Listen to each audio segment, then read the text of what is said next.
Mesdames et messieurs, The greatest festival of our contemporary society, the Olympic Games, is about to begin. This is going to be close. Oh! They're all completely gassed! They've given it everything on the global bucket! Oh, yeah! Go! Oh! Brilliant, brilliant, brilliant. But that is an Olympic championship. Ready? Hello and welcome to another episode of Keep the Flame Alive, the podcast for fans of the Olympics and Paralympics. If you love the games, we are the show for you.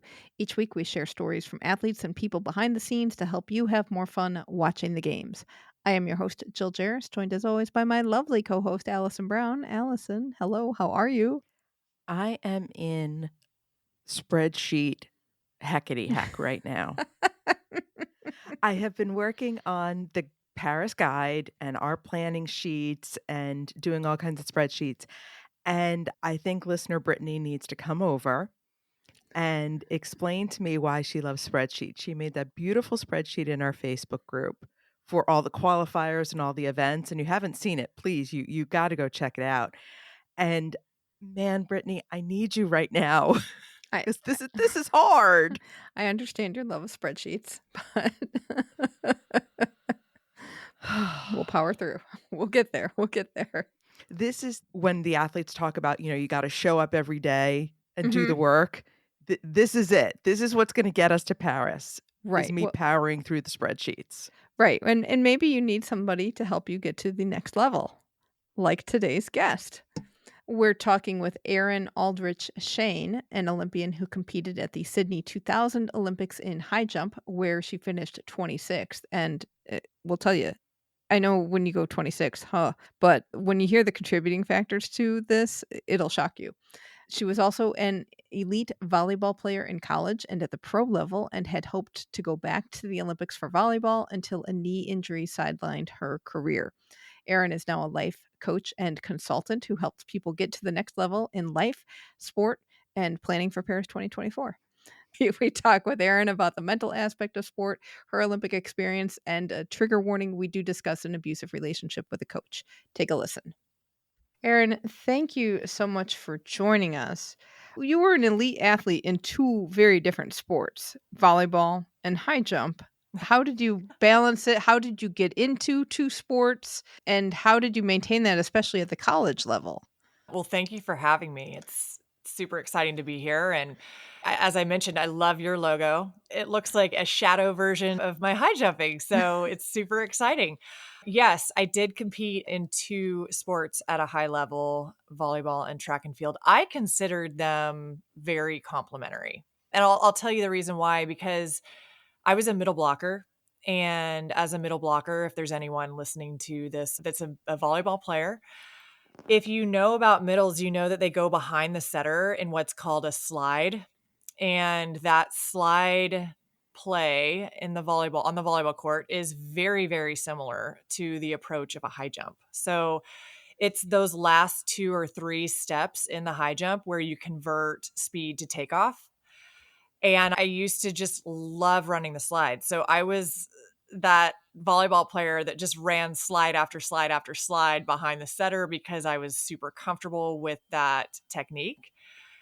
And that was my claim to fame on the volleyball court, I would say, because it was so similar to the high jump. And so I think that is why I was so successful in that level for two sports and what allowed me to go to the national team on the volleyball court as well. But yeah, in college, it was easier because they were opposite seasons. So in the fall, I was a volleyball player, and I oftentimes jumped my highest high jump marks right off of my volleyball season.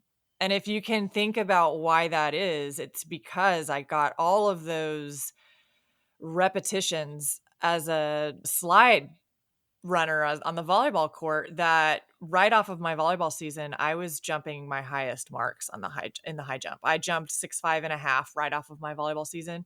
So part of me was like, I need to replicate running the slide during my track season so that I can continue that trend. But it's just so hard to get that many reps in when you're trying to get that many reps in, when it just doesn't come. It's not like a natural part of the game.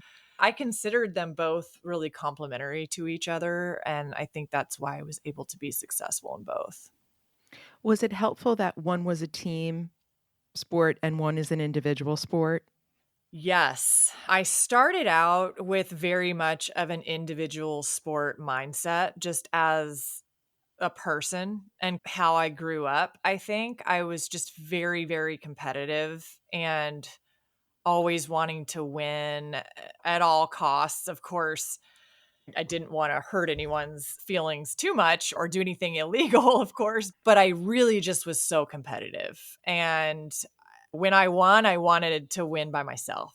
And so that is why I actually made it a goal to make an Olympic team on the track first, because I wanted it to be like all mine. It sounds crazy to say that, but I wanted it to be something that I accomplished, of course, with my coach, but that I accomplished by myself. Whereas a team sport, I would always feel like, yes, I helped them accomplish that, but it wasn't like fully mine. So I made the initial goal is to make, my first Olympic team in an individual sport. And then after that, I would go play, hopefully with USA Volleyball, and try to make an Olympic with the team. But it's funny because later on in my career, I came to love the team sports so much. I realized the value of those connections, and I absolutely adored my teammates in my later years of my professional career when I was playing overseas in Italy and in Japan. And that became so important to me that I almost just ended my career loving the team aspect of sports even more than the individual. So it's funny how those kind of evolved over time. Did you have issues with managing injuries with the two different sports? Were they similar muscles, different muscles, so that you got to rest in certain things? Great question. I think that, yes, they were similar enough, but they were also different enough, if that makes sense, to stay healthy.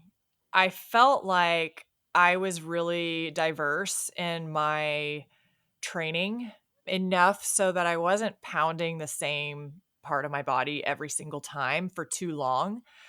And I feel like that's the beauty of a multi-sport athlete.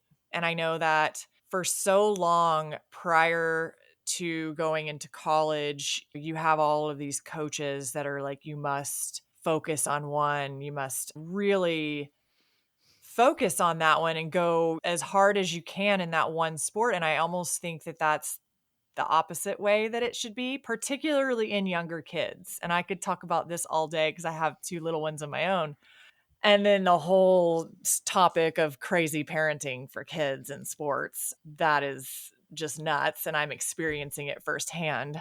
But yes, I think that mixing it up, training different parts of your body is absolutely 100% the best way to go, because I was very injury free for the most part my entire career.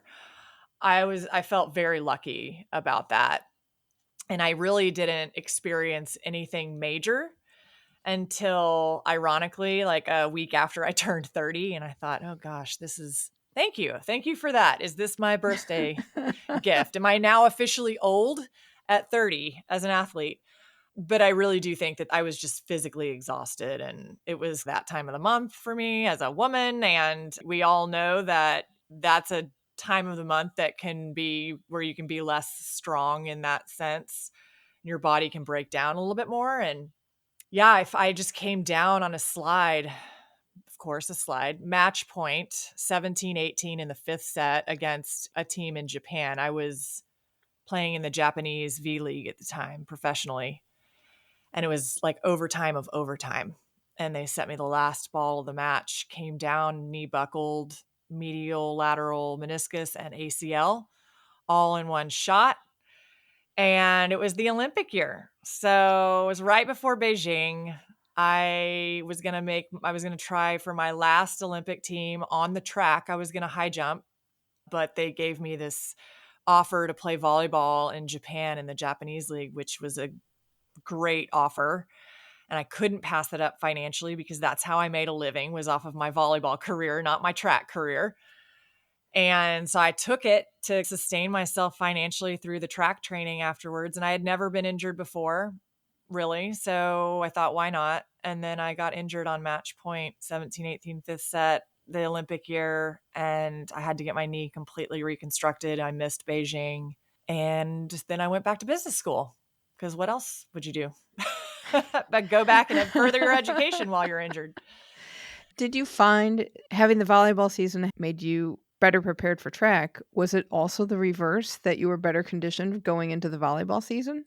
Yes, I believe so. I got so much really technical and heavy lifting and plyoing in my track season.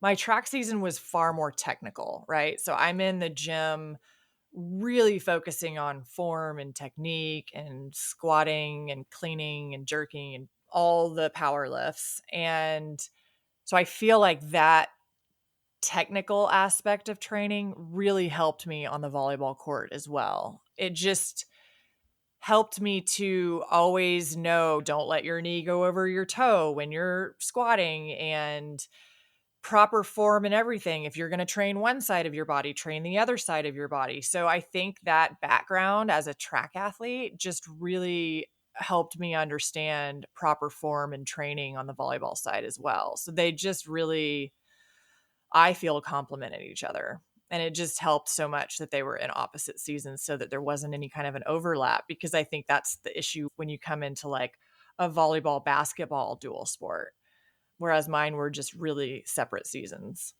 So we're going to get to the back end of your career, but going back to the other end of your career, when did you realize the Olympics was a possibility for you? The story I always tell was that I was 6 years old when I told my parents that I was going to be an Olympian one day. It was 1984, so you can back into the age, unfortunately. I always hesitate. Should I tell the day? But it's kind of an important part of the story. So I was 6 years old. It was 1984. We were watching the opening ceremonies of the Los Angeles Olympics on television in our motorhome. My parents had bought a motorhome when I was little because they wanted my brother and I to see all 50 states by the time we were in high school. So we used to take these big motorhome trips each summer, and my dad would block off a chunk of his calendar. He was in commercial real estate brokerage, and we would just travel. We saw every single national monument possible. We did it all. So we're in the motorhome, we're watching the opening ceremonies of the Los Angeles Olympics, and I was just blown away. I thought, I have to do that.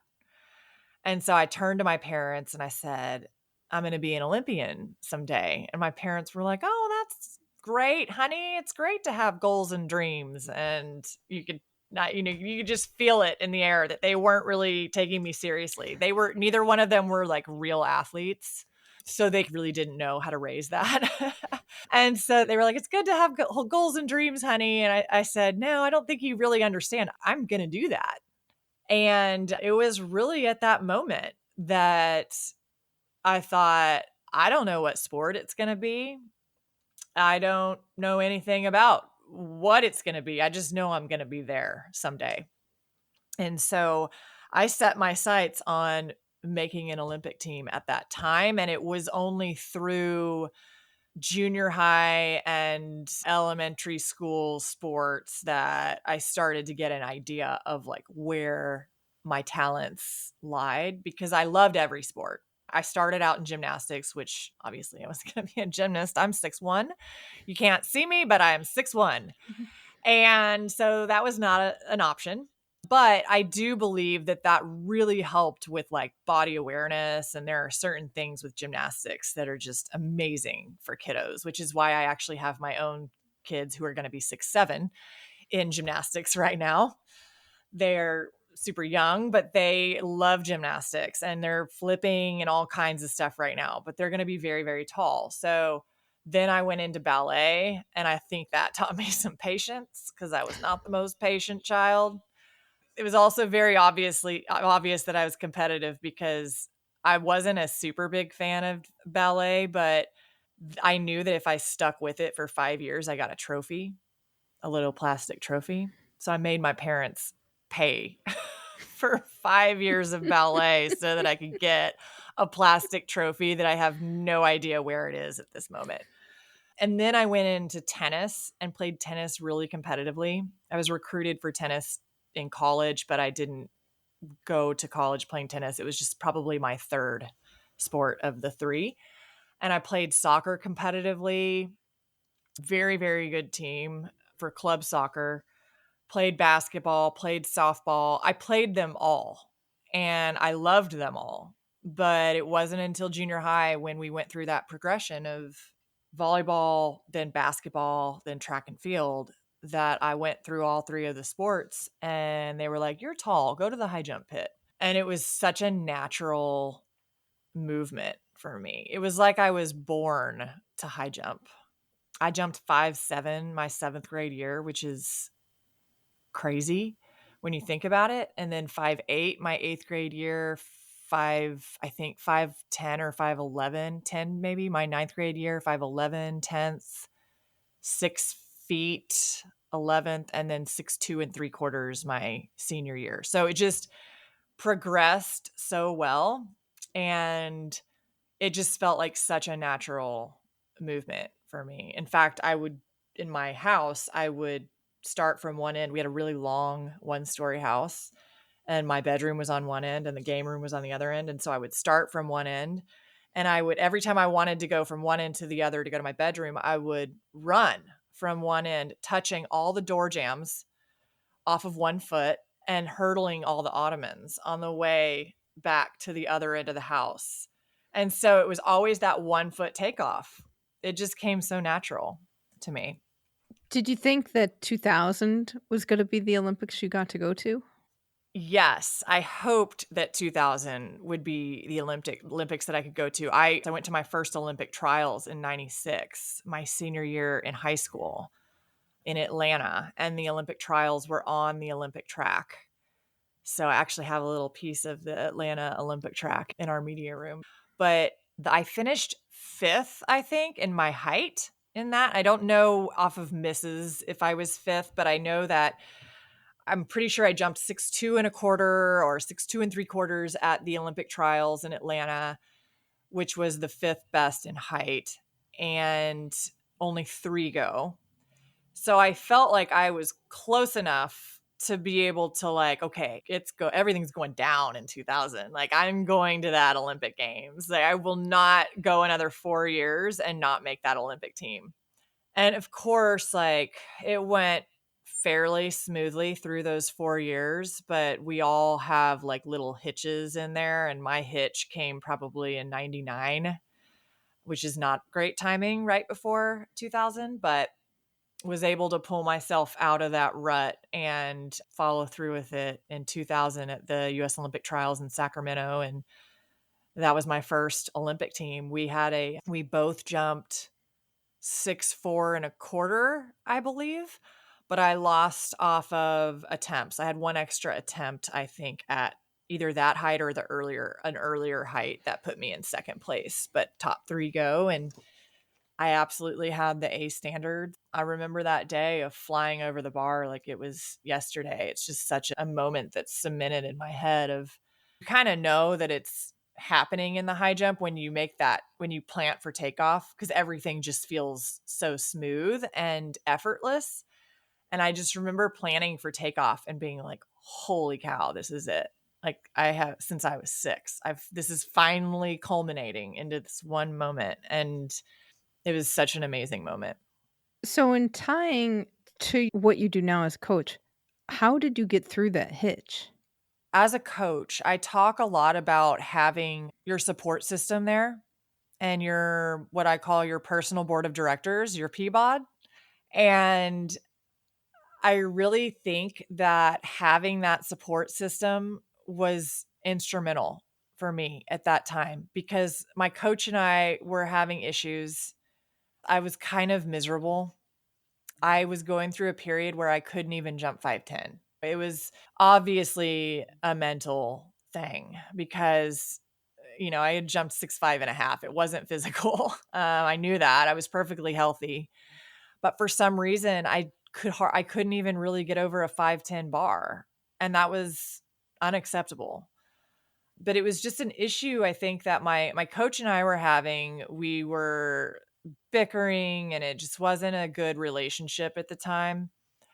And I remember being at on my last leg and just kind of the last straw. We were in Orlando, I believe, for spring break at the University of Texas. Our coach used to take us on a spring break trip to kick off our outdoor season, and we would have fun and wherever we would go. Maybe one year it would be Vegas, one year it would be Disney World, and we were at Disney World at the time. And we always competed in a track meet. Obviously, it wasn't legal to take your team unless you're going to compete in an organized event. So we competed in a track meet every time. And that year it was in Orlando by Disney World. I was not in a good space mentally. And we got there. It was the day before we were going to compete. And I called my parents and I was just like, I don't know. I can't remember ever being that down and depressed almost in sport. And my father recognized the despair and he said, Erin, hold on. I'll be there in a couple hours. And I mean, he's in Dallas, right? So I'm like, how are you going to get here in a couple hours? But he packed a carry-on, sped to the airport, DFW, jumped on the first American Airlines flight that he could find, and was in Orlando, showed up at the hotel 3 hours later, 4 hours later. And I just remember the sense of relief of seeing someone familiar that I knew loved me. And so my dad spent the rest of the evening with me. And the next morning we had breakfast and then I went and jumped. And I kid you not, I jumped a personal best outdoors that next day and jumped, I think it was 6'4 3/4" on the outdoor. And I think that was that time that I got the Olympic standard. And it just was like, holy cow, like this is the value and the importance of a support system. Like we can't do it alone. And that is a really good lesson, to always make sure that there is someone in your court that can bail you out in whatever way that looks like. You need to have someone that's there to bail you out, whether it's just an emotional bail or what. And that happened to be my father. And I just am really lucky to have parents that I knew were going to be there for me. So I always coach people to make sure you've got your personal board of directors, your support system set up and identified, because you're going to need it. Today we talk about sports psychology and mental health a lot more. What was that like when you were competing? Did it exist? I don't think so. Well, yes. I mean, so sports psychology existed, of course, but the relationship between coach and athlete was not talked about. And a huge part of my story is recently coming out with the news of my coach from college. And it's unfortunate because when I went through this and I realized what had actually happened to me with my coach, and if you want to read about it, you just Google my name and University of Texas or college coach or whatever, and you'll find the story. But when I realized what had happened, it was when I was watching Leaving Neverland, which is the Michael Jackson story, where you hear the stories of the children that he had the relationships with and the grooming process and all that. And I realized that was what happened to me. I had always kept it a secret inside of me because I felt like he had just made a one-off mistake with me, and I had forgiven him for that and thought it was just a one-time mistake. But when I watched that documentary, I realized that it wasn't a one-time mistake. There had to be others out there. And so I went out and I had a couple flashbacks from moments while I was in college, and I reached out to one of my teammates who was in one of my flashbacks, and I found her at a veterinarian clinic. She's a veterinarian now. And I couldn't find her personal number, so I had to call the vet. And the vet was like, well, let me hold on and go get her. And I said, no. You don't need to go get her out of surgery. Just tell her that I called. And she hadn't heard from me for over 20 years, so I'm sure she was completely shocked. But she got on the phone and she said, this is about our coach, isn't it? And I said, yes, but just call me back later. And she's like, no. Everyone in this facility knows my story. Just tell me what you're calling me about. And so I shared with her kind of this epiphany that I had had. And she told me her story, and she had reported him back over 20 years ago, but it wasn't a thing. You don't talk about those kinds of things. So it was really swept under the rug, and she was told that it might be best that she just transfer, and we're going to wipe the slate clean, and he's going to go to a different school, and we're not going to talk about it anymore. And that's what happened. And so I always have looked at her with a tremendous amount of respect, because I thought how brave for her to have come out when it was happening, when the abuse was happening. There was no way I was in that mental state to have disclosed something at that time, because there was too much for me. I felt like there was too much for me to lose. And I was trying to make an Olympic team, and I didn't need a bad reputation and all of these things. So I just stuffed it and put it in the back of my mind for over 20 years, until after I had had kids and was watching that documentary and thought, holy cow, like this is about more than just me, right? Like I can not say anything and be okay, but he's coaching high school girls right now, and he had already been through several universities by this time. I don't know that I can feel good about myself for letting it continue to happen. And so that was when I made the decision to report my story to Safe Sport, which is what was enacted as a result of the Larry Nassar cases with USA Gymnastics. And I felt really fortunate to now have a place to go, because Safe Sport obviously didn't exist back then. So there was no place to report. If you needed to report it, you report it to your own university.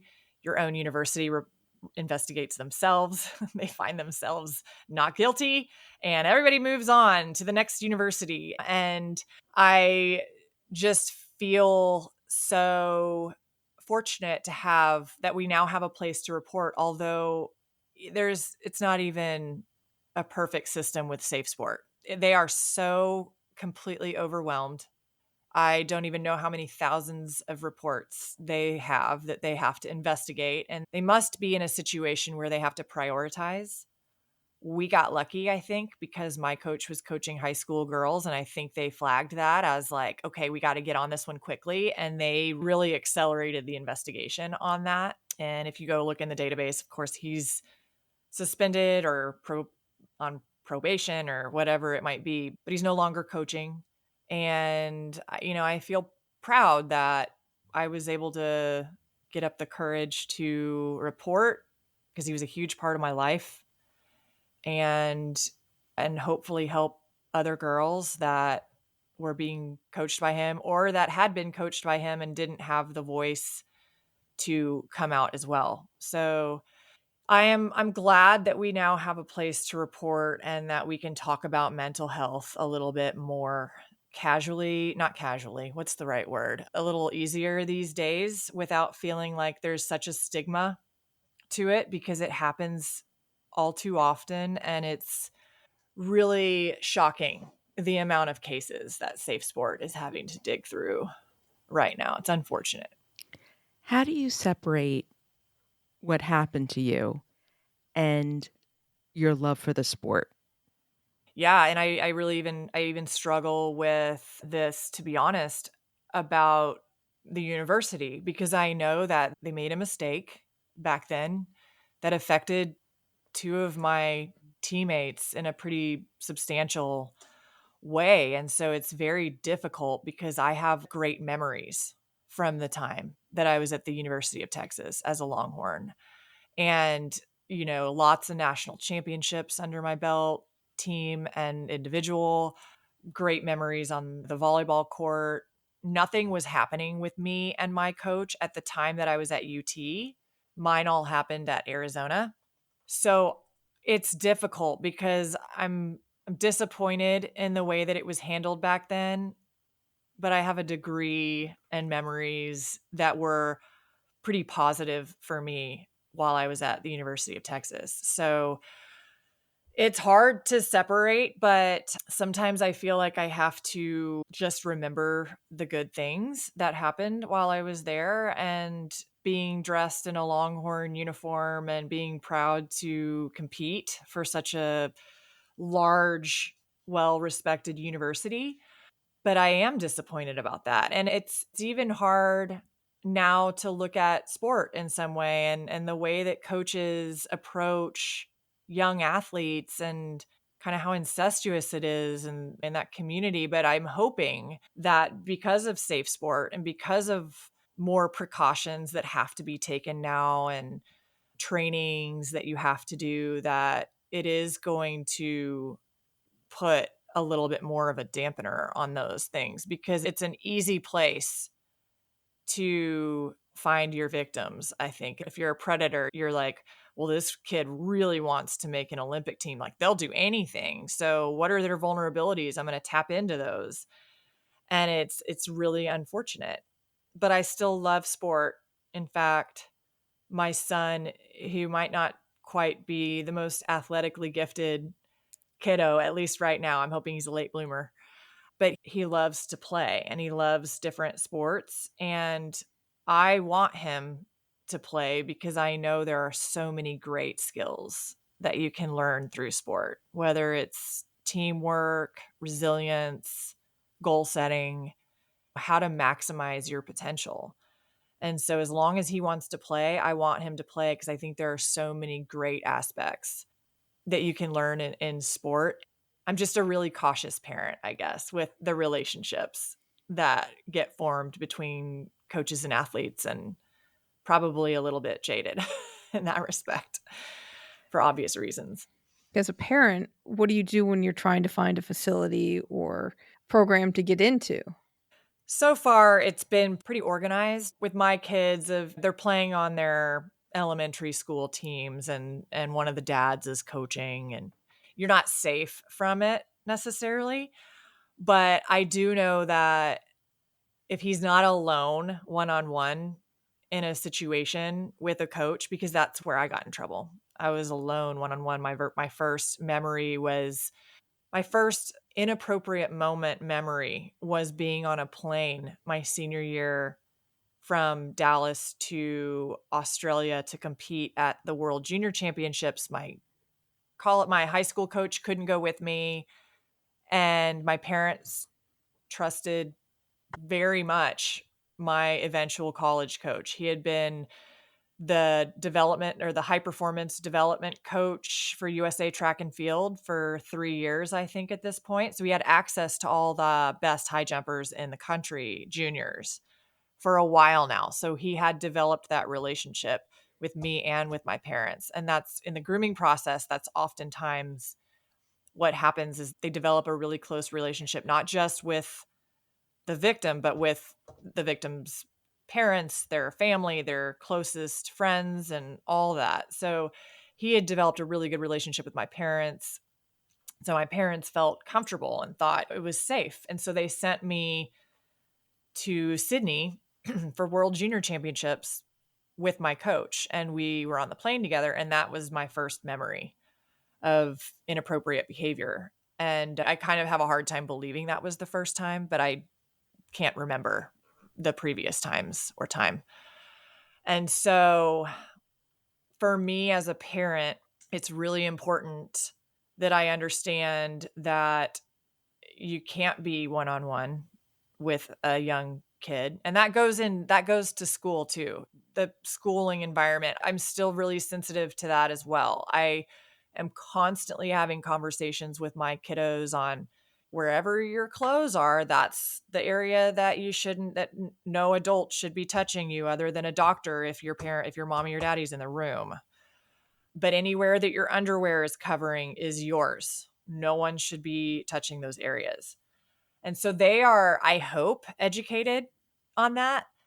But I'm telling you what, the grooming process is not easy because adults or older individuals who understand that process really well and how to do it if they're a predator will groom you so slowly and methodically to the point where I know my mommy told me that my underwear is like someplace that people shouldn't touch, but I really like this person. They're telling me it's okay. It's not like an immediate violation of privacy. It's such a slow, methodical process that no matter how much I teach my kids, I still worry about it.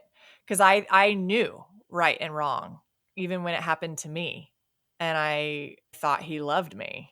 And I thought that it was a real relationship. So I thought that all the things I had learned didn't matter, you know? Yeah. And that's what's scary. And you're in high school and you want a boyfriend or girlfriend, Yeah. and there you go. That you got this older guy. Yep. Sounds perfect, right? Perfect, right? And he's so powerful and really well respected in the track community. And I had never kissed a boy. I was so giddy and I'm in high school. I'm so giddy over the opposite sex. And like, you know, this powerful older man is saying on phone conversations that senior picture of mine is super sexy. He likes that line that's on the side of my leg when I cross my legs. Like, I'm like, ooh, oh my God. I'm really interested in these other boys that are my age, but this older man is like coming on to me, you know? And so I fell into it. And bottom line is your coach should never, particularly one who is married and twice your age, should never be your first experience sexually. That's completely wrong. I don't care what people say. There is a complete imbalance of power there. I had probably the emotional intelligence of a 13-year-old because I was so naive and just cared about making an Olympic team and had never had any boyfriend before. So he knew exactly what he was doing. You pick on the pieces that you see are vulnerabilities.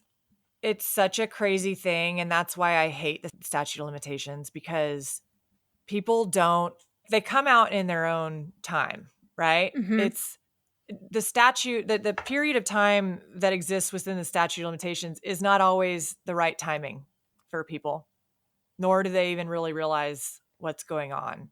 And so for me, we had filed a lawsuit against the NCAA so that they would put proper policy in place, which we feel doesn't exist. And we lost on the statute of limitations. And it makes me cringe every time, because I'm like, well, number one, my teammate did come forward during that period of time, but I guess she didn't come forward to the right authorities because it didn't really count.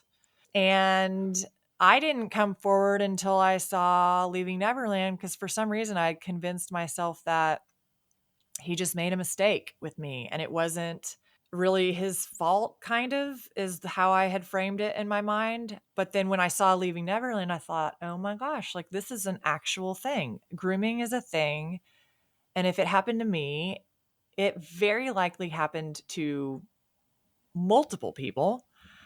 And so we tried to argue that my statute didn't start until I realized really what had happened. So they tried to argue that, but like only some states agree with that way of looking at it. And the state of Indiana does not believe that. And it's a very pro NCAA Mhm. state, if you can imagine. So Jill the is from moment- Indiana, I'm so she from knows it Indiana. well. Okay. Well, we originally filed in California because we thought we had a better chance. And then the judge in California was amazing. And he was like, I wish we could do this here. But since the NCAA is, and the reason we did that is because my coach was living in California at the time. And I was living in California when we initially filed the lawsuit.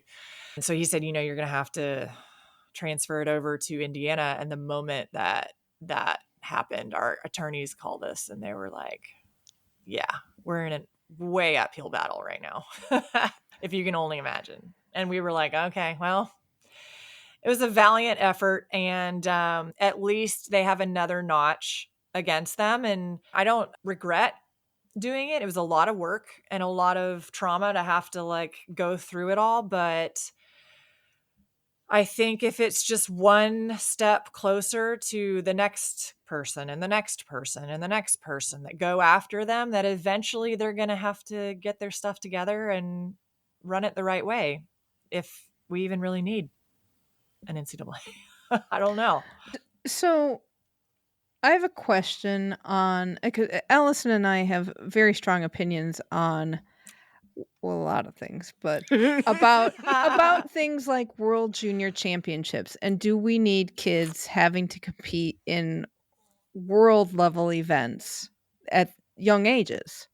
What are your thoughts on that? I mean, because then you can go, well, there's high school exchange programs, and that seems to be okay, but we're not in the high school exchange program podcast game. And in many ways, your road to Sydney starts when you're in high school and a very young girl and you're competing at trials as a senior in high school. You were in that system of very young teenagers working to make that team. But that was the impetus in many ways for you to make the team in 2000. Yeah. It's a good question and it's a good topic. I think I was somewhat unique as an athlete in that I wanted anything difficult thrown at me. I was like, give it to me. And I think that's another reason why I was able to get through everything that happened to me and still succeed. But I don't think that that's the norm. I think that's the exception. And so I think the norm is not quite so resilient in that way. And I think that kind of pressure and that kind of like, you must perform, you have to do this to accomplish, is not always healthy. It's like the performance curve, if you think about it. Like some people, it takes a lot more to stimulate them, and some people take very little. And I think I was on that like extreme version of like, I could take a lot. I could take a lot of beat down from training. I could take a lot of stuff. And so I was still able to succeed. And I don't know that that's the case for the quote unquote normal athlete. I don't know that that's the case for the standard athlete. So I'm not really sure I know the answer to that question, although I do, totally off subject, have an issue with coaches and parents who think that their kid needs to play one select sport and only one select sport at the age of 5. Like that's an extreme example, but let your kid do what they want to do. And I think it should probably involve multiple sports, or else they have no idea what else is out there and they're probably going to burn themselves out. I think I was lucky that I had parents that didn't know anything about sport really. And they were kind of like, okay, well, whatever you want to do, we're here to support you financially, but the rest is up to you. And I was just super self-disciplined and self-motivated. And that's probably also what got me in trouble, because I was also very willing to like do whatever I was asked to do. And that was a vulnerability of mine, which I think my coach caught on to. Like, she really, really wants this. Like, let's see how far I can take her. But yeah, I had a colleague reach out to me the other day and she said, Erin, what would you charge to coach an 11-year-old soccer goalie? Her parents are saying she's having a really hard time with performance. And my first instinct was, I don't know that I'm the right person for that, because I thought about my 11-year-old self and thought, I don't even know that I really knew what performance coaching was. I just was out there to play a sport, you know? And if she's running into mental difficulties in a sport at 11, there might be other issues there that we would need to tackle that are deeper than performance as a 11-year-old athlete. It kind of freaked me out a little bit. And so I have a little bit more of an issue with this unrealistic and crazy drive that parents have to like just pound in the sports and being successful and at such a young age. If it's driven 100% by the kid, let them do what they want to do, I guess. It's kind of how I was. And we as fans can feed that or not feed that with the whole glorification of, oh, she's 14 and she made the Olympic team. 100%. Yeah, this could go all the way through to like the NIL conversation and all that. I mean, it's gotten really strange since I was in college, I guess is the best word I could think about it off the top of my head. But it's like, where is just the love of the game anymore? Like, it's now you have to like do selfies while you're playing and be all and put makeup on and look cute. And I just don't know how some of these athletes can be really focusing on what they're supposed to be there to do. Are they getting scholarships because they're good looking now, or because they can play the sport well? And then the whole transfer portal. I have to admit that I'm not the most expert on the transfer portal, but the first thing that comes to my mind is that I remember when I was going through the college recruiting process and thinking, I really have to make the right decision, because once I make that decision, I'm there for 4 years. Transferring is not an option. At least that's how I thought when I was going into college. Little did I know I would end up transferring, because the coach that recruited me there on the volleyball court left, and then my coach that recruited me there on the track got the assistant coaching job at Texas, and I really wanted to make an Olympic team, and that's who I went there for. So I ended up transferring. But it was a whole process. Like, I had to negotiate with the University of Arizona of like, am I going to lose a year of eligibility? And it was very complex. It wasn't like, I'm going to put my name in a transfer portal, and if anybody comes and offers me a scholarship at a better university, I'm going to jump ship. I'm not sure that it teaches athletes the right thing about commitment and making sure that you are taking everything into account when you make decisions in life. I don't know that there should be like a parachute for every decision in life to just catch you when you fall. This wasn't quite the right decision, so I'm just going to like pick up and leave and go to the next one. Transfer again if I don't like it. Again, I'm not an expert on it, but my first instinct when hearing about the transfer portal was like, wow, it's really that easy to leave now? And it seems like the rich will get richer. And You mentioned self-discipline and self-motivation and commitment. Do you find that Olympians or slash high-level athletes are better at those things? it's an interesting question, because I don't know that I can say they're better. I think that comparing apples to apples with each athlete, if they make it to that next level and they're just as talented, but they make it to the next level, it's Mhm. probably a difference of discipline, drive, dedication to what it is they're doing. Because there are a lot of talented athletes out there that don't make it. Now, there are also a lot of people that are very disciplined and driven and dedicated, but they don't have the athletic ability. But yes, in order for an athlete to make it to the Olympic level, I haven't really known any athlete who is not driven and disciplined and also possesses a talent athletically. I think it takes a combination of all of those. I think I had the drive and the discipline and the dedication almost more than the athletic ability. I mean, I do think I was very talented athletically. Like I could do every sport, but I look at some of my peers and they were just as athletic or more athletic than I was. But I think I could have beat them on the dedication and the discipline side. And I think that leveled me out to where maybe I even beat them at the Olympics, because I think a lot of what happens on the athletic field happens between your ears, as they say. And at that level, it's almost like, yes, the athletic piece is really important, but the mental piece is incredibly important because everyone is really talented athletically at that level. But it's really hard to handle that pressure.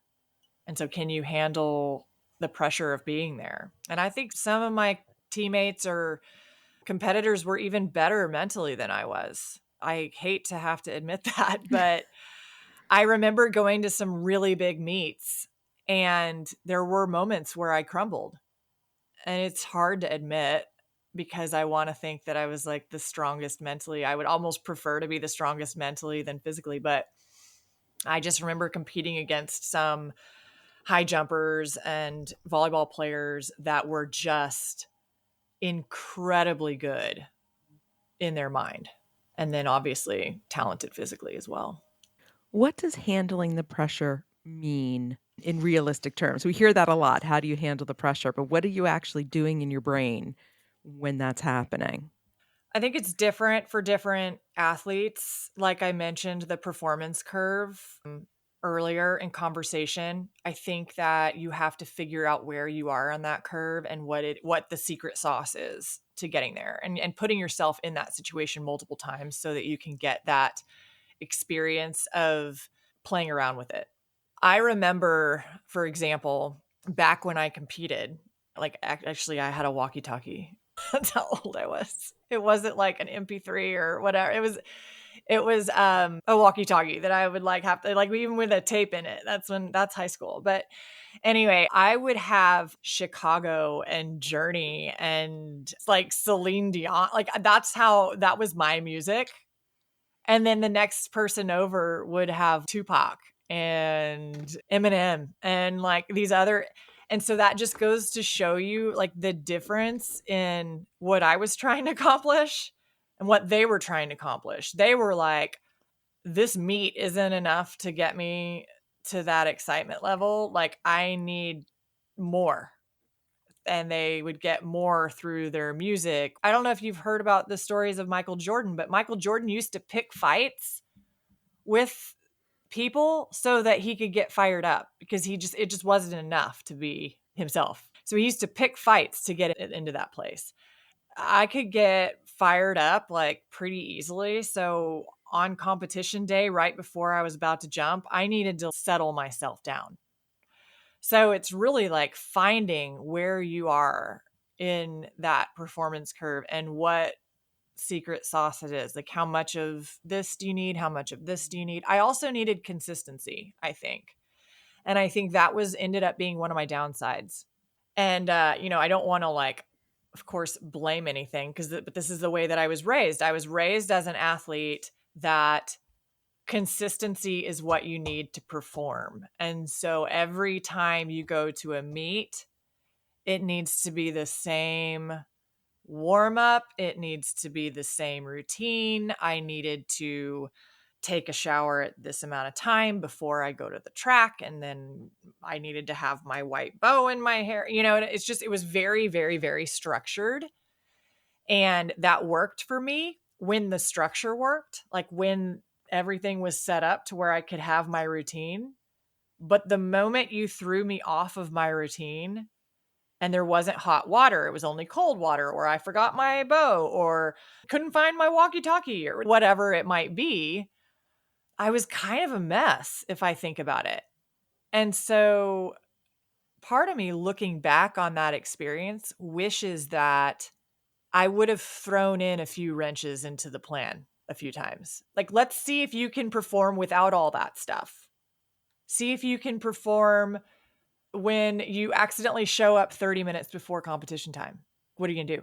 I don't think I realized that when I was competing, because there are going to be times when it doesn't go the way that you think it's going to go, and something falls through or something is different. And that could be at the Olympic Games, right? So what are you going to do? You don't want that to happen at the Olympic Games, and then you've taught yourself to not be able to make change.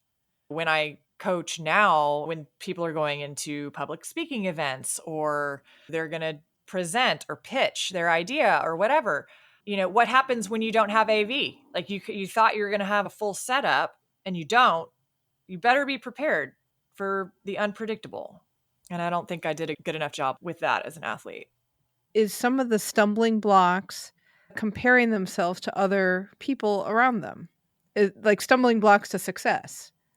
Yes, absolutely.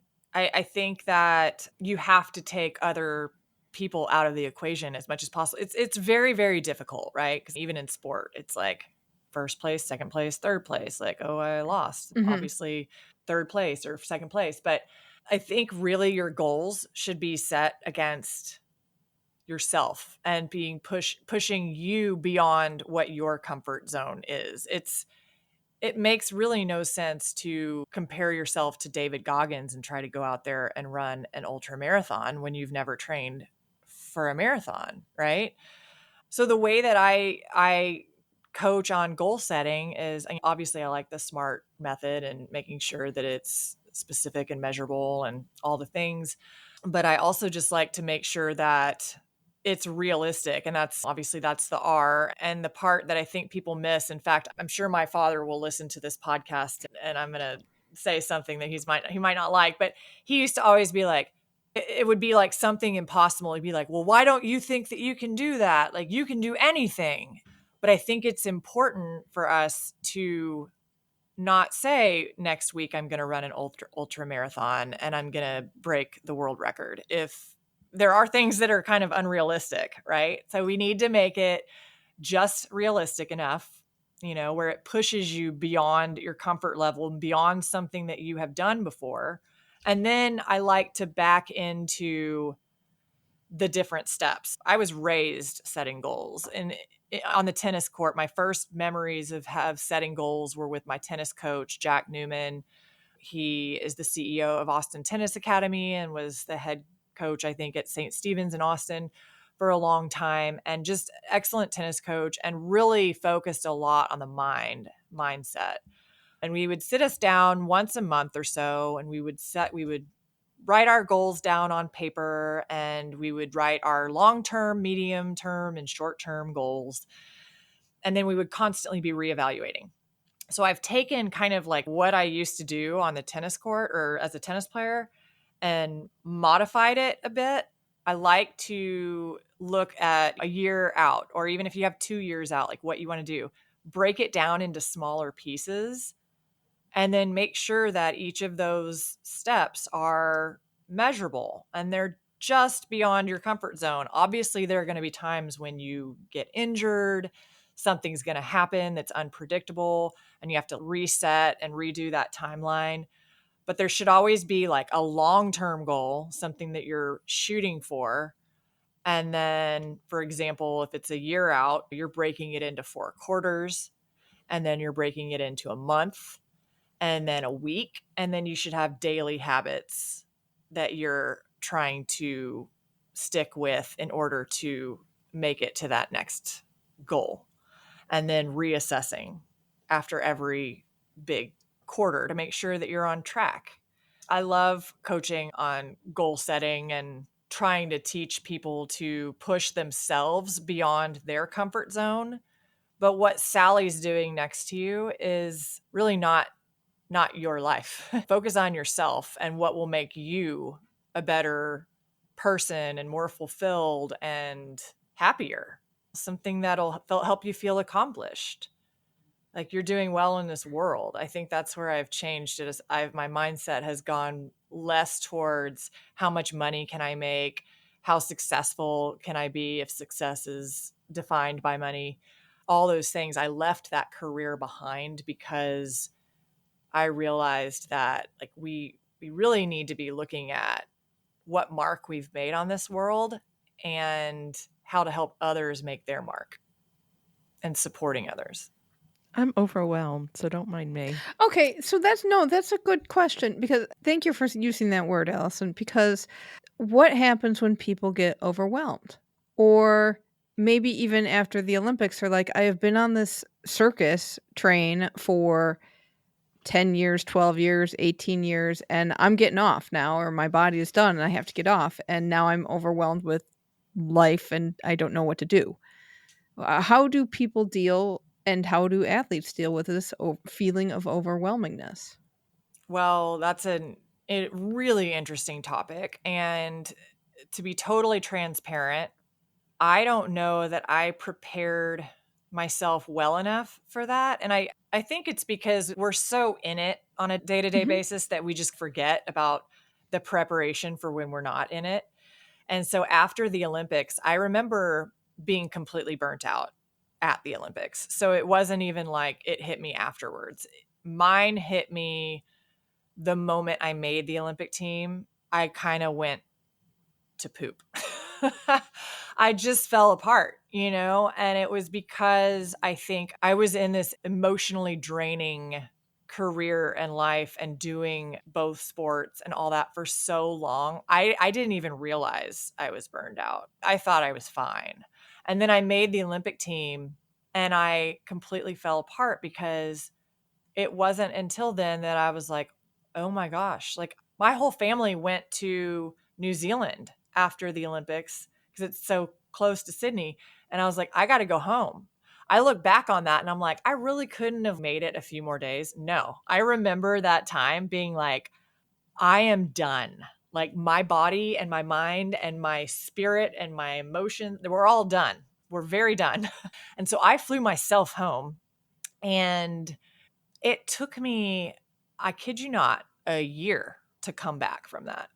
And that's how emotionally draining it was. Now, I think there was probably a little bit of what we had talked about previously that I was dealing with subconsciously and just like the whole like coming down from it all. And also, I had monitored my diet so carefully and counted every calorie for the last year or two prior to making the Olympic team because I was one of those ones that was like, leave no stone unturned. I will not give myself any excuse for not making this Olympic team. So whatever I can control, I'm going to control.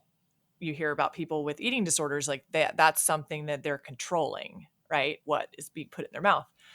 And so I just was like, I was hungry, I was tired, I was all of the things. And so after I made the Olympic team, I fell apart. I didn't really even make it to the Olympics in a healthy way. I think I gained like 10 or 15 pounds before I jumped in the high jump, which is definitely not the right event to pack on the pounds right before you jump. Like if you can only imagine. So after the games, I just was like shot. And I think I wasn't so concerned about it because I thought if I don't medal in this Olympics, I still have 2004, 2008, 2012. I was so young when I made my first Olympic team that I thought I had several more. And the moral to that story is carpe diem because you never know when the shot you have right now is your only shot. And I just assumed that it wasn't going to be the only shot. That was a mistake. But looking back on it, I just don't know that I was that in tune with things at the age of 21 or 22 that I would have known to make those adjustments because I thought I was doing everything the right way. But yeah, it after you finish with the Olympics or any major event in life, you're very overwhelmed. Your identity is very tied to sport and to people praising you and thinking that you walked on water because you're an Olympic athlete. And it's really hard to separate those two and understand who you are outside of sport. And I wish that I would have spent more time digging deeper inside of myself to understand who Erin was outside of sport and outside of being a high jumper and a volleyball player. Like what do I really love to do that doesn't involve that? And how do I identify outside of sports? Because I think that would have made the letdown of being done with the Olympics and what does the rest of my life look like a lot easier. And so that is also one thing that I am trying to do in coaching. I'm about to launch a program for athletes who have intentions to play in college that are in high school. What does that transition from high school to college look like? How is it different from what you've experienced in high school? What are you going to be experiencing? And how can you prepare yourself a little bit better for that next step, as well as the step after that, and be a little bit more proactive about it rather than reactive? It didn't exist when I was in high school. I think my parents probably would have been like super excited about it because it would have been, hey, we don't know what this looks like. So somebody else tell us what it looks like and help us prepare our daughter for that. And that wasn't a thing. So I'm hoping that it's well received. I don't know. It's the first time I've ever coached this, and it's going to be a group. So it'll be 6 athletes, and I'm going to cap it at 6, but it'll be like a group session on all the things that they need to know from now moving forward and how to prepare for them proactively rather than reactively. What's your favorite memory from Sydney? Is it okay that I don't remember very much? No, that actually Yeah. says something. Yeah. It's actually shocking to me. And the first thing that comes to my mind is it's embarrassing, because you would think that for that big of a moment and that monumental of a time in my life where I'd been training and going for this since I was 6 years old, why can't I remember more? And I don't know why. I don't know why that is. I do know that we didn't have social media at that time. I think I would remember a whole lot more if I was able to document it more, but we were technically supposed to not even allow us to have our phones and videos in there. We weren't allowed to take them into the opening ceremonies or into the stadium. So it's just so different these days. So part of me is like, I wish I would have made an Olympic team when I had more access to social media and technology. But I only remember it from a very high level experience. I don't remember very many details. Like if you said, what did the holding room look like prior to going on to the track? I would say I don't remember any of that. I remember things that I have physical pictures of, but if I didn't have those physical pictures, I wouldn't remember any of it. So I wish I had a better answer to your question. I do remember walking into the opening ceremonies, and I remember walking my parents around the Olympic Village. I do remember, oh my gosh. So my roommate was Marla Runyon. So Marla Runyon was one of the only Paralympians who competed also in the Olympics. She's blind, visually impaired. She was my roommate, and we had a little trailer on the side of the house because they had too many Olympians for like actual rooms in the houses. And it was like a little community that they sold the houses after we were done in the Olympic Village, and people had already bought them, I think, before we even lived in them during the Olympics. But in order to satisfy like the numbers, they had to put little like trailers outside of the houses. And Marla and I took one of the trailer spots. So I remember that very well. And I actually just came across the bedspread from my bed, which was really cool actually to come across. We all had like twin beds. And so we have this thing, it says Sydney 2000, and I took it with me home. But I remember the McDonald's on the campus and thinking, why would they be feeding McDonald's to the Olympic athletes? But it was very busy, and they gave away a lot of burgers and fries. And I also remember there were like coffee and muffin stands set up everywhere. I had the worst diet I've ever had while living in the Olympic Village. I ate like an entire bowl of macadamia nuts every day. I mean, this is the worst. Like I had access to all this stuff and I was already like gone. Just not good for habit formation, right? Like all the things I coach on now. I did a terrible job of it. From the time I made the Olympic team to the time after the Olympics, I was a mess.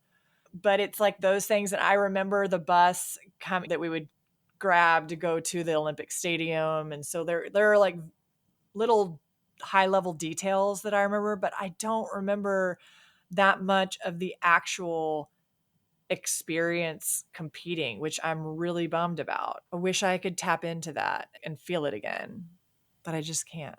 But it's interesting that you have the memory, like that's an experience, and that's not necessarily that's reality. That's what happens, and it's not what people think happens. That is interesting because I'm telling you the truth and the way that it really is. I could easily answer that question. Oh, I remember walking out on the track and all the people cheering and competing in front of this massive stadium of people. And I could make that up for you if that would help create this vision.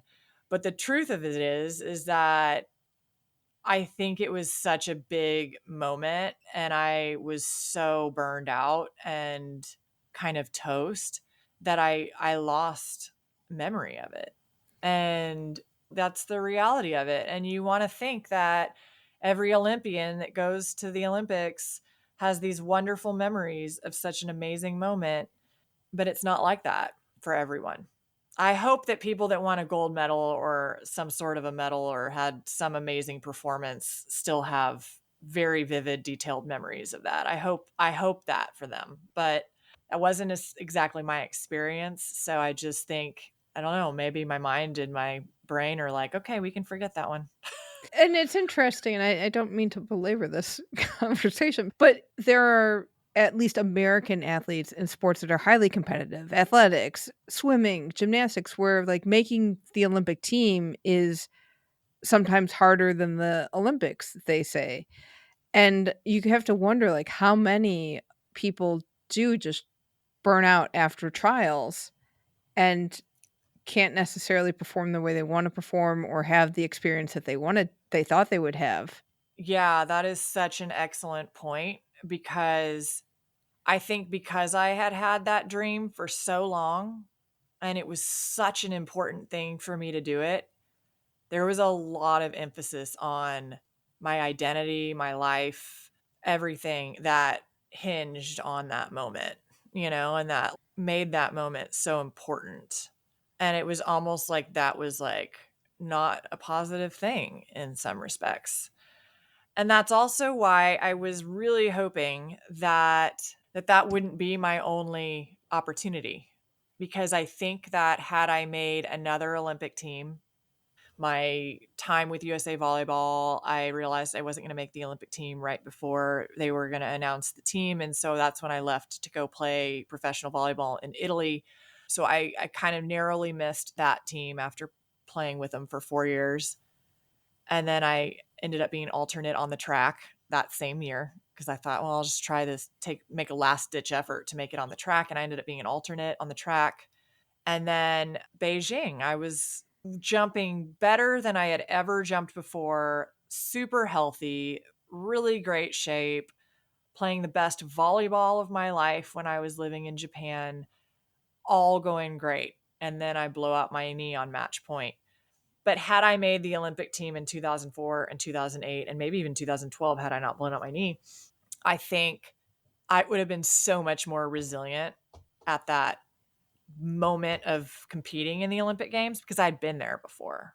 There's something about it being your first time and all that pressure of having trained for 20 years to get there. And then the difference between it being your second or third or fourth time and it not being so monumental and so huge. I think that's the difference. When you were talking about everything hinging on this moment and that kind of pressure that you feel, do people you coach also feel that same kind of pressure in Oh, different yeah. events? What kind of pressure does that then put on themselves, or how do they deal with the pressure and not putting so much pressure on yourself? Because the pressure is really coming from you. to make this Yeah. happen. And you need Yeah. some to achieve the goal, but not too much that you overwhelm yourself, right? Right. Again, it's like that performance curve and knowing how hard you can push them and they can push themselves before it turns into a negative effect rather than a positive effect.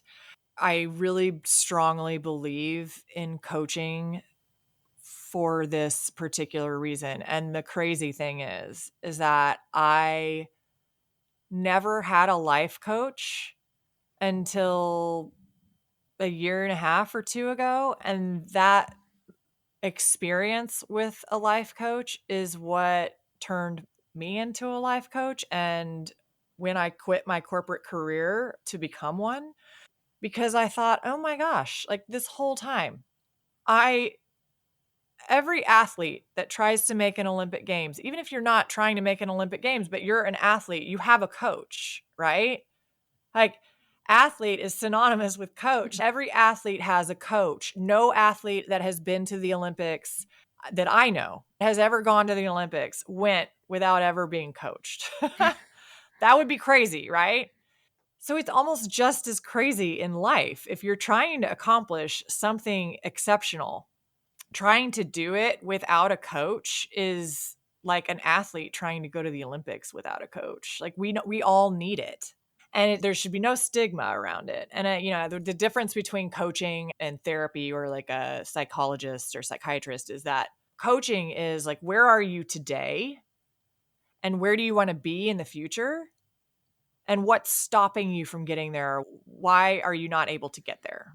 What's stopping you? How do you get there? Whereas a psychologist or going to counseling or therapy is what happened in your past that's brought you to where you are today. So it's like two stages of life. I'm not really going to dig into trauma that somebody has experienced per se, not to say that that's not important. And if it's a really deep issue, like I'm going to send them to someone to really unpack that. But I do believe that people leave a lot of potential on the table because they don't know how to get there. But they do have the potential to get there. They just need some motivation and a coach and someone to help them figure out how they utilize the tools that they have in their toolbox to get them where they want to go. And that's what I love about coaching. I never had the desire to physically like coach on that athletic field. I don't know why. I just never did. And then I found like this kind of coaching and I was like, I love this. And so I ended up being a coach, but never how I had imagined being a coach. I really love like the mental side of life and finding what fulfills you and what makes you tick, what makes you want to accomplish great things and be happy doing it.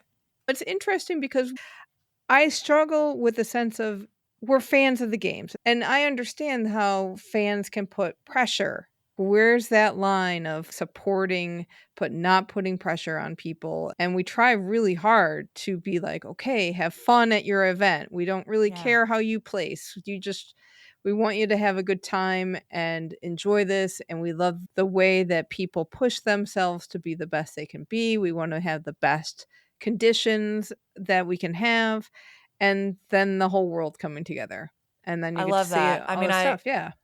I love the idea of the games because it is the one time every 4 years that every country in the world comes together and cohabitates in one village, and there is, knock on wood, but no fighting. We all believe in this one dream.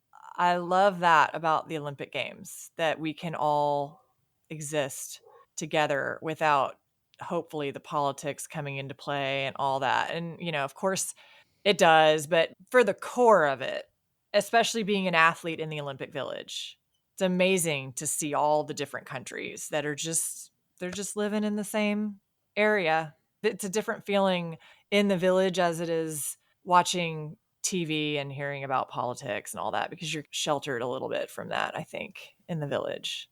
Eating the same French fries. Yeah, eating the same McDonald's French fries and hamburgers and macadamia nuts to the hilt.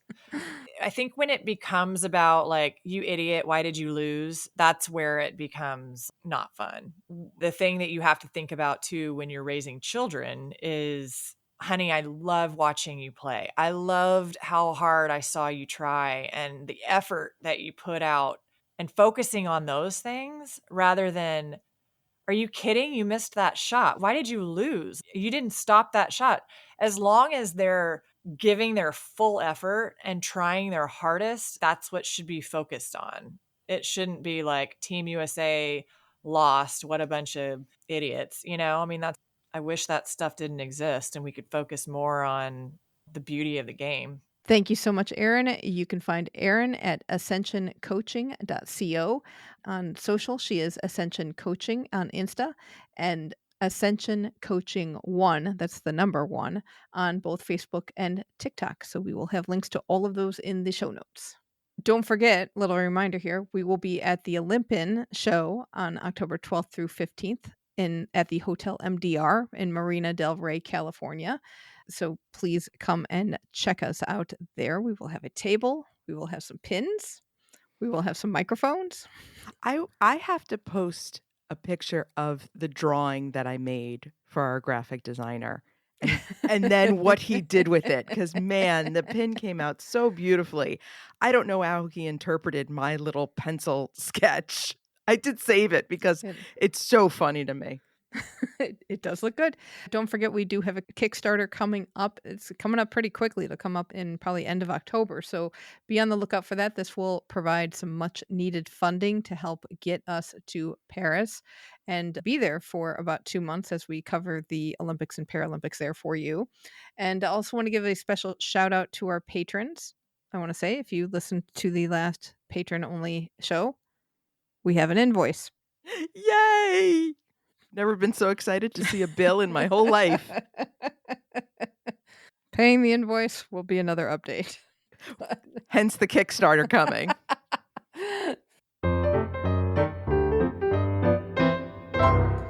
Now is the time of the show where we check in with our history moment. All year long, we are celebrating the Seoul 1988 Games as it is the 35th anniversary of those Olympics and Paralympics.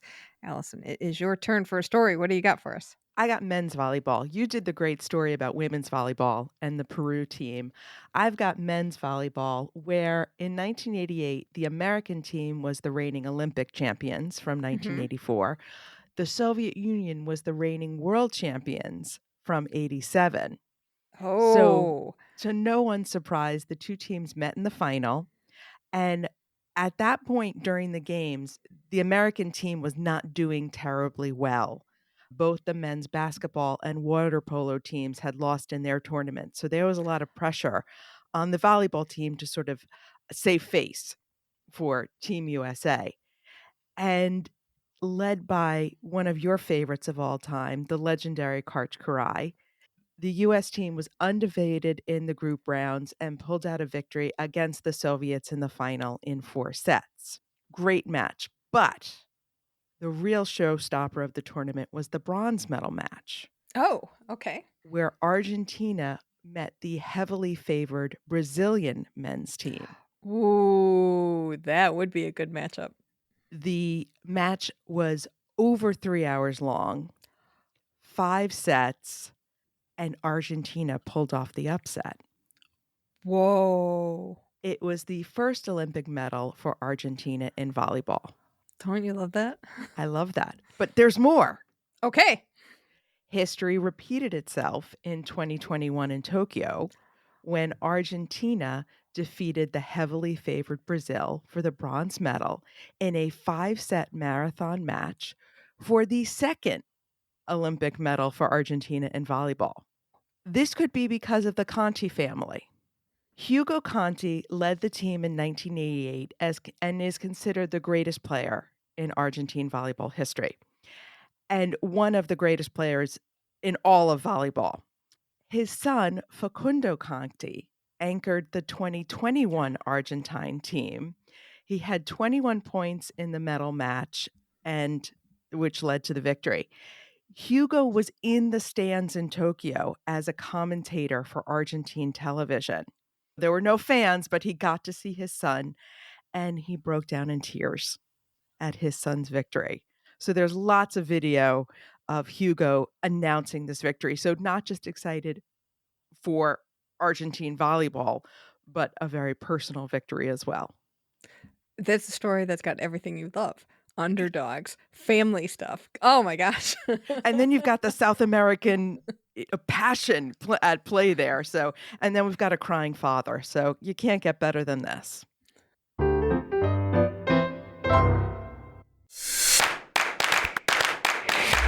Welcome to TKFLASTAN. It is the time of the show where we check in with our team, Keep the Flame Alive. These are past guests and listeners who make up our citizenship of our very own country, TKFLASTAN.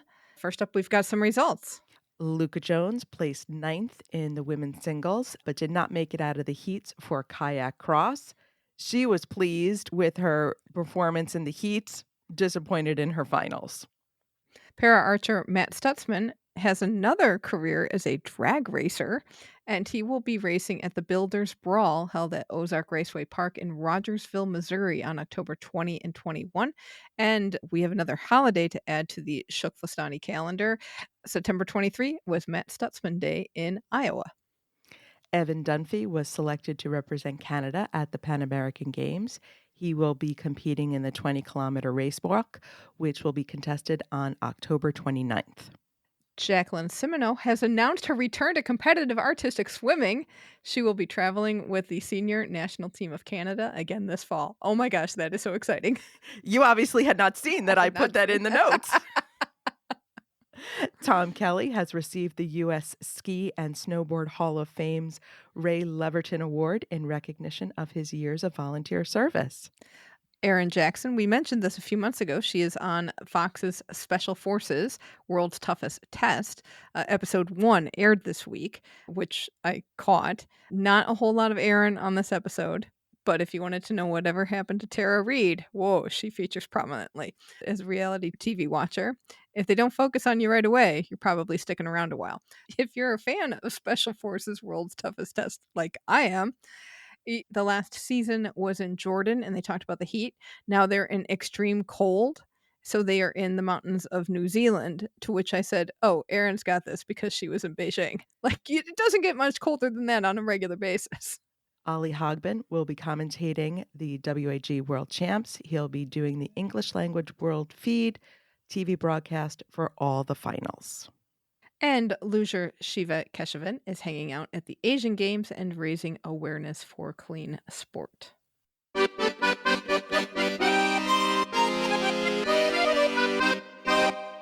Bonjour. Bonjour. Lots of news from Paris 2024. We got new hospitality packages from On Location for sailing and athletics. You can be on a boat with professional commentary for sailing. That sounds very cool. You can be on the pier for sailing. Yes. Huh. And you can eat on top of the Eiffel Tower. There's very also cool.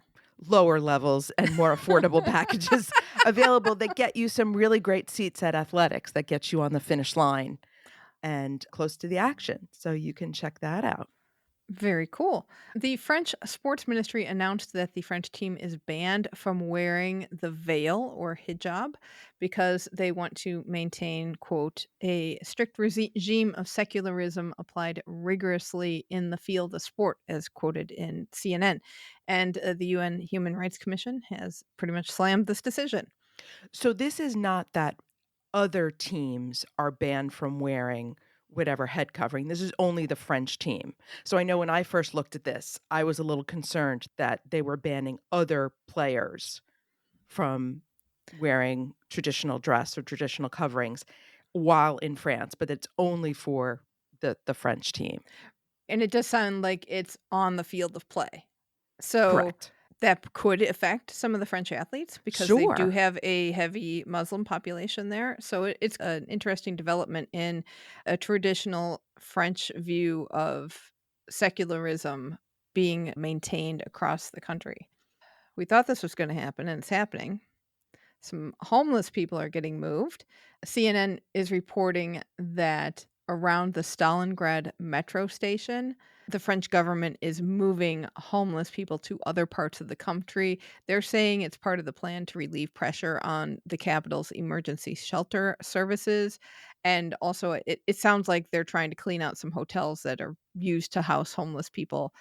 Yeah, because I mean, hotels, that is one strategy of usage. They've done that in areas of America as well. But it really sounds like they're trying to clean out some hotels to make them available. Each week, between 50 and 150 people are taken to one of 10 locations across France, according to the government. Wow. Well, Paris is hardly the first city to do this. Right. So I'm not going to even criticize them for this because it seems like whenever there's a big event, this is what happens. Let's make it look pretty for the cameras. Right. And it's hard when you have to address a very big issue that's got a lot of causes, and there's a lot of migrants who come to France for opportunity. Sometimes you get an influx and you can't deal with that. It's a very complex situation, and when it's very easy to say, "Oh, they're just pushing them out." Yes, to make things nicer. Hopefully, maybe this is an opportunity for somebody to find a job in another city. I don't know. I hope in the moving, it's not just let's clean out the riffraff. Let's actually position them. I mean, I doubt this is happening, but I'll say it anyway. Position them in another place in the country where they can have opportunities. I hope LA is able to come up with a program in Mhm. relocating, because they're going to do it. We know they're going to do it. Yes.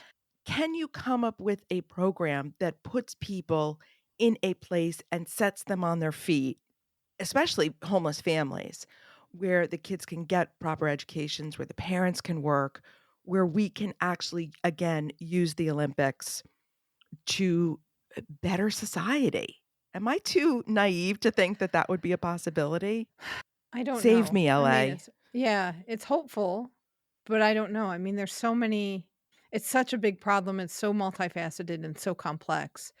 It would be nice if cities could work on something, but I don't know if they will. And then they go, "Oh, wait, we've got the games and we've just got to make something happen. Here's a quick fix."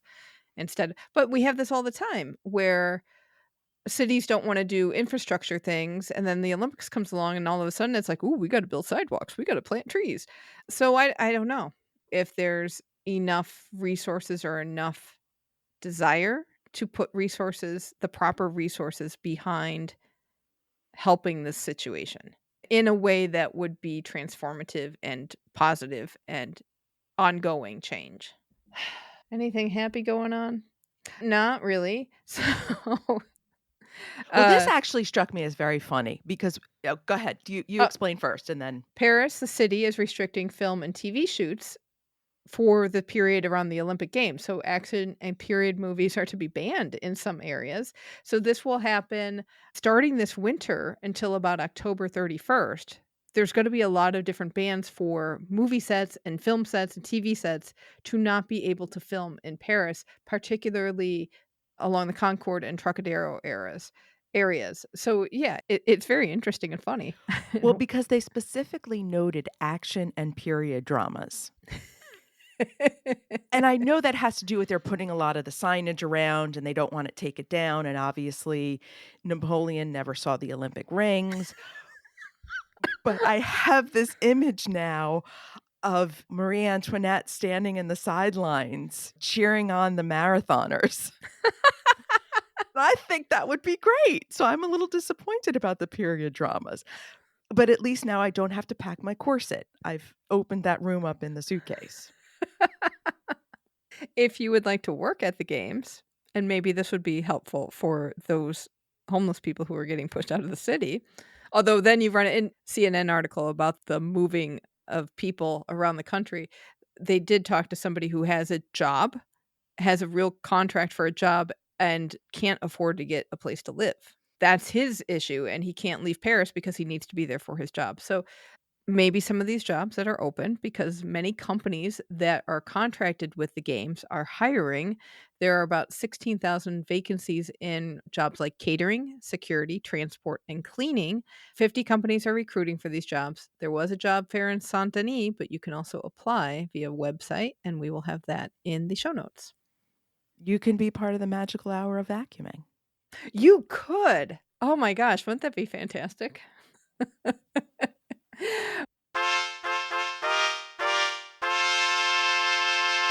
We have a little bit of legacy news to report.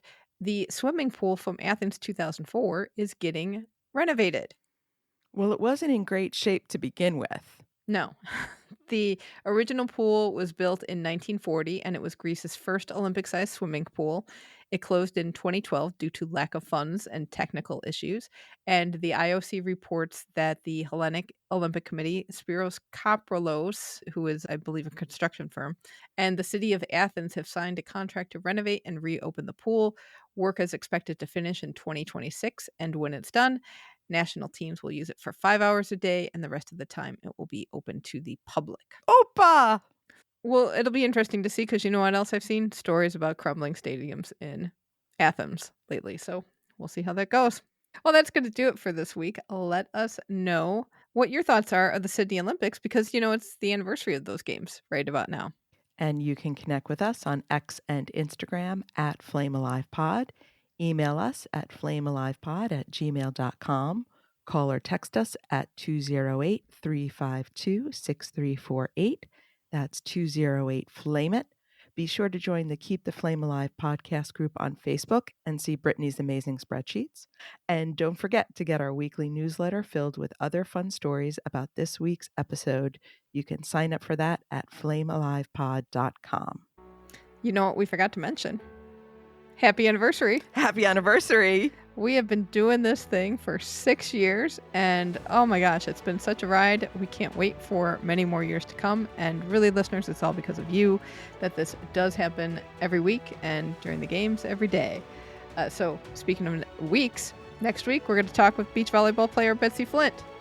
Thank you so much for listening, and until next time, keep the flame alive.